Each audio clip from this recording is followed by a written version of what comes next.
Hi, everyone. The PBIS PD subcommittee would like to let you know that our videos are now on YouTube.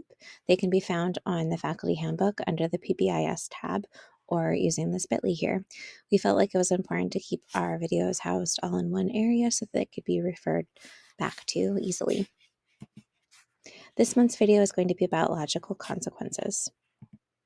In the video, we're going to define logical consequences and when to use them, talk about the goals of them, and then provide some scenarios. A logical consequence is a non-punitive response to misbehavior that allows teachers to set clear limits and students to fix and learn from their mistakes while maintaining their dignity. So, an example of a punitive response would be yelling at a child for the poor behavior, forcing them to do unpleasant tasks when they misbehave, adding responsibilities or chores when they fail to follow the rules, assigning students who forgot to turn in their assignment, extra work, things like that. It's important that when we use logical consequences that the adult and the child are both calm so that they can be productive learning experience. It'd be like teaching a math or science lesson really upset with a child. It wouldn't be your best teaching and the child wouldn't get a lot from it. So it's important to both be calm. Make sure that they're used whenever a child breaks the rules or that it's nice and consistent and we're not having the kids think that it's okay to do that misbehavior just because it's not being addressed. And when simple cues and language are not effective. Some goals for logical consequences are to promote accountability through being logically tied to the undesired behavior and realistic for the student to achieve. So when a student misbehaves in our class, our primary objective should be for them to learn a lesson so that they're less likely to repeat the mistake. This is an opportunity for them to show accountability, learn about the harm that their actions have caused or the effects that they've had, and learn how to make it right. So in short, we want the students to learn the right lessons. Something that I find I do pretty often is I use natural and logical consequences interchangeably when they're very different concepts. So I felt like this graphic really describes it. The natural consequence is something that is a direct result from the child's own behavior. So in this picture to the left, the child left out their bike and it got taken from the yard because it wasn't put back in the correct spot. A natural consequence that we see commonly in the classroom or in the hallways is a child is running and they end up falling. A logical consequence on the flip side is imposed by an adult in response to the child's specific behavior. So this child forgot to take off their shoes and dragged in a bunch of mud. They're cleaning up the mess.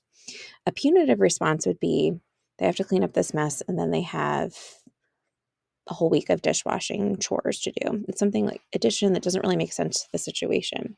So we want to steer away from those punitive responses and make it more logical. So an example would be a child is blurting or calling out in class, a very common one. So some logical consequences is to model and practice appropriate wait time and response expectations. So using those late start days to reteach that expectation, giving nonverbal reminders, verbal reminders, and possibly even conferencing with the child, having a real conversation with them privately so that it keeps that dignity intact.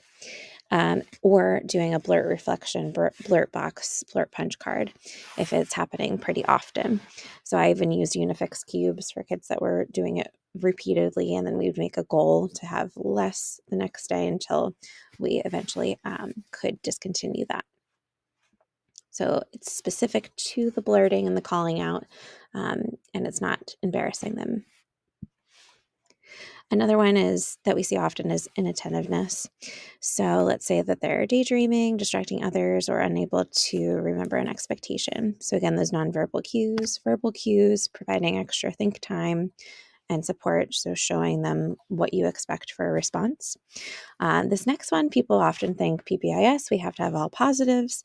But in fact, if they waste their time, we can use their free time. So if they're playing or socializing when it's something that they need to get done, well, their socialization time is something like a lunch or a break time, so you can use that time. Practice forgotten routines, skills, and expectations during those desired times. It's kind of like a loss of a privilege, and it makes sense to the situation. It's not just to provide a punishment. Another very common one is a child refusing to do work or rushing through work. So if they're refusing to do work, they can complete it at home, and you can get a parent signature so that the parent's in the loop. If they're rushing through their work, they can redo it right then at a desired time or at home. But we want to get all that work done. So going back to the addressing the behavior when it happens so that they don't think it's okay to continuously break that rule.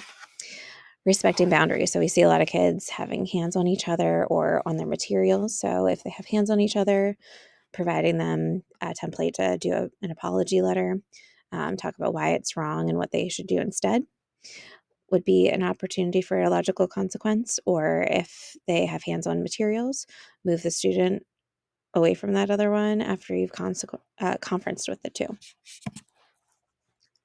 So again, addressing the behavior right then so that it doesn't continue.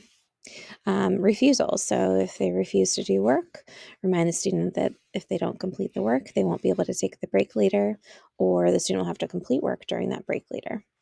Or if they're refusing to transition to the next activity, the previous activity will be removed and the student will be able to complete it if there is time after the next activity.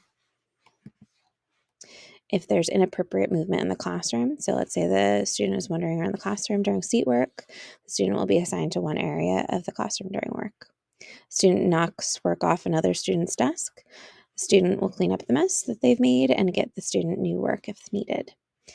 Or if a student is distracting their peers by their movements, they'll apologize to the students individually through talking or writing it out. Just a reminder, it's okay to forget to use these, or if you don't use them in the moment, we all do our best.